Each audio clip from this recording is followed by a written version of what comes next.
আমি যে কথা বলতেছিলাম যে এই যে সুবহানাল্লাহ আলহামদুলিল্লাহ এগুলো আল্লাহর তাসবিহ, আল্লাহর প্রশংসা, আমাদের করতে কোনো আপত্তি নাই। তাহলে আমরা প্রশংসা করলাম কার? এখন যদি প্রশ্ন করা হয় আমরা কেন করব?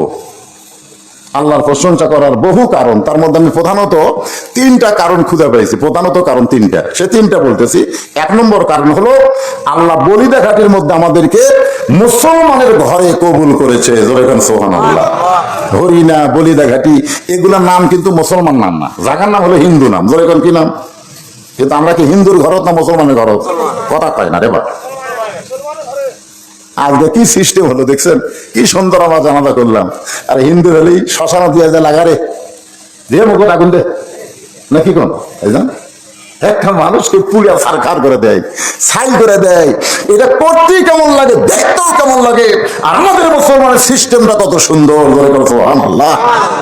কি খুশি হবে যার যদি হিন্দুর ঘরে জন্ম নিতেন তাহলে কি করতে? একটু মনোযোগ দিয়ে শুনবেন যে আল্লাহ হিন্দু বৌদ্ধ খ্রিস্টানদের ঘরে না পাঠাইয়া মুসলমানের ঘরে আমাদের কবুল করলেন, এই জন্য আল্লাহর শুকরিয়া কম না বেশি? আল্লাহ রে আল্লাহ, আমরা সবাই জন্মগত মুসলমান, মুসলমানের ঘরে জন্ম নিয়েছি। পারে জন্মগত যারা মুসলমান তাদের কোনো টেনশন নাই, কিন্তু অন্য ধর্মে জন্ম নিয়ে মুসলমান হয়ে মরা খুবই কঠিন। যার প্রমাণ হলো নবীর চাচা আবু তালেব। আপনারা বলেন তো, যিনি নবীকে বাবার দয়া দিয়ে লালন পালন করছে তার নাম কি? আবু তালেব। আবু তালেব কাফের না মুসলমান? আচ্ছা, কাফের নাম মুসলমান রাখা যাবে? যাবে? আবু লাহাবের নাম কেউ আপনার খুঁজে পাবেন আপনাদের গোটা এলাকায়? আবু লাহাব নামে কোনো ব্যক্তি আছে? আবু লাহাবও নবীর চাচা, আবার আবু তালেবও নবীর চাচা। আবু লাহাবও কাফের, আবু তালেবও কাফের। তা আবু তালেব নাম বহু আছে, আছে না নাই? জোরে আছে না নাই? আপনাকে এলাকায় দেখবেন আবু তালেব আছে, আছে না নাই? কিন্তু আবু লাহাব, আবু জাহেল নাই। আবু জাহেলও কাফের, আবু লাহাবও কাফের, আবু তালেবও কাফের।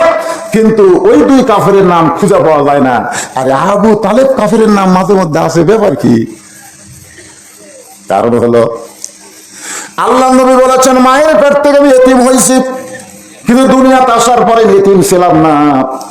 আমার চাচা আবু তালেব আমাকে এমন ভাবে লালন পালন করেছে, আমার যে বাবা নাই এটা কোনোদিন আমি বুঝতে পারিনি।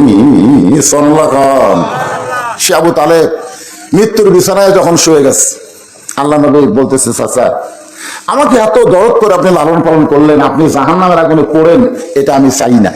বরং শুধু একটা বার আপনি বলেন, লা ইলাহা ইল্লাল্লাহ মুহাম্মাদুর রাসূলুল্লাহ, আমি নবী ওয়াদা করতেছি আপনার হাত ধরে জান্নাতে পৌঁছায়া দিব। আবু তালেব বললেন, বাজান মরে যখন যাচ্ছি বাপ দাদার ধর্ম ছাড়বো না। এখান থেকে প্রমাণ হলো অন্য ধর্মে জন্ম নিয়ে মুসলমান হয়ে মরা কঠিন, আর মুসলমানের মধ্যে জন্ম নিয়ে মুসলমান হয়ে তার জন্য মরা সহজ। এই যে আল্লাহ আমাদের জন্য সহজ বিধান রাখলেন, খুশি না বেজার? এই জন্য জবান করলে সমস্যরে সকলে আল্লাহর প্রশংসা করছি আলহামদুলিল্লাহ। আল্লাহর প্রশংসা করার দুই নম্বর কারণ হলো আমাদের কপাল এত ভালো। আমি মাঝে মধ্যে ড্রেসিং টেবিলের সামনে গিয়া আমার চেহারা দেখে কপালে এরকম হাত দিয়ে সময় খাই। এইটা আমার এক ছোট মেয়ে দেখছে, দেখবার মাকে বলতেছে, আব্বা মনে হয় পাগল হয়ে গেছে, নিজের কপালে হাত দেওয়ার সময় খায়। আমার বউ বলে, কে গো এই ব্যায়াম কবে থেকে ধরলো? নিজের কপালে হাত দিয়ে সময় খান, তার মানে বলে সময় খাওয়ার কারণ হলো আমার মতন কপাল ভালো কি আছে? বলে আপনার কপাল ভালো কেমনে? এখন বিশ্ব নবীর উম্মত হওয়ার কারণে। বিশ্ব নবীর উম্মত হওয়ার কারণে আমার কপাল এত ভালো, হাসরের ময়দানে সবাই যখন টেনশন করবে আর আমাদের নবী আমাদেরকে জান্নাতে নিয়ে যাওয়ার চিন্তায় ব্যস্ত থাকবে। জোরে বলেন সুবহানাল্লাহ। এমন একজন নবী পাইছি যে নবী জান্নাতে যাওয়ার জন্য চিন্তা করবে না, জান্নাতে আমাদেরকে নিয়ে যাওয়ার জন্য চিন্তা করবে। এবারে খুশি না বেজার বলা তো সুবহানাল্লাহ আসতে কোন আছে না আমার মুক্তার, আছে না আমার বারিস্টার, সেই বিচারের হাইকোর্টেতে তিনি আমায় করবেন পার, আমি পাপী রাসূল জাবিন্দার। আল্লাহ রাসূল বলেছেন, আমার একটা উম্মত, একজন, সব না, আমার একটা উম্মত যতক্ষণ জান্নাতের বাহিরে থাকবে আমি রাসূল ততক্ষণ জান্নাতের মধ্যে ঢুকবো না। খুশি না বেজার? তাহলে এমন নবীর উম্মত হওয়ার কারণে আমরা শুকরিয়া আদায় করবো কার? আর 3 নম্বর